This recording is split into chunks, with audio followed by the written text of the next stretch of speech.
All right, so for the do section, we're going to go ahead and write down what our mean and standard deviation are for this sampling distribution of P1 hat minus P2 hat. So remember from our big ideas on the previous page, mu sub P1 hat minus P2 hat is equal to my P1 minus P2, which I'm hypothesizing is 0. I'm hypothesizing there's no difference between the population proportions. So then for my standard deviation, I would like to be able to use this formula, but I have a problem. I don't actually know what P1 and P2 are, and I don't even have a hypothesis for them. All I'm thinking is that the difference between them is the same. I don't actually know what I'm hypothesizing they are. So I have to use something in place of P1 and P2. It's tempting to want to just use P1 hat and P2 hat. The problem with that is that our hypothesis is that they are the same, remember? So we are going to come up with a new sample proportion based on that idea that the population proportions are the same.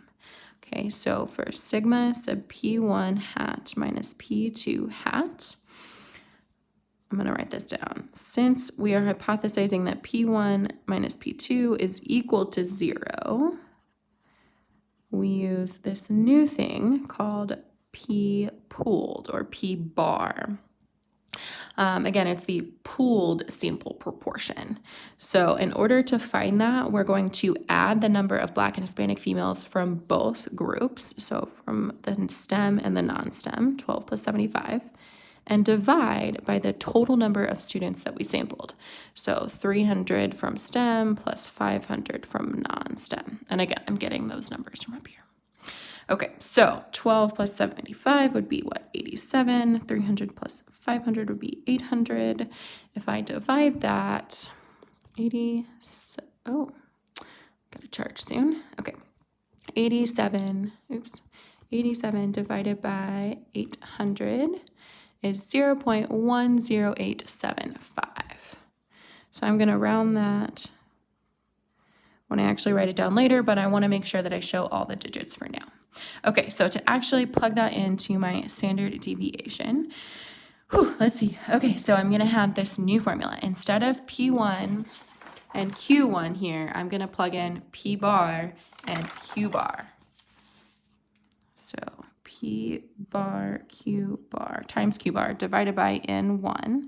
I'm also doing the same for P2 and Q2. I'm plugging in P bar times Q bar divided by N2, and then I take the standard deviation of all of that. Okay, so plugging in, I'm going to round when I write this down, but not in my actual calculator. So I'm using 0.109, right? Rounding, I would go up to 9, times 1 minus that. 0.109 would be 0.891. So times 0.891 and divide by the sample size from the first sample of 300. Then add that 0.109 times 0.891, that's the Q bar, divided by the sample size for the second sample, 500. And then I take the square root of all of that. Okay, so I'm going to plug that into my calculator. And again, I'm going to go up and highlight this non-rounded version, even though on my paper I put 0.109. So second square root, where'd it go, of, all right, I'm going to put this in parentheses also just to keep them separate. That whole value, times 1 minus that whole value so that I have the correct no rounding, and then divided by my sample size of 300. So that whole thing plus that same value times 1 minus that same value, and then divided by 500. That's that second sample size.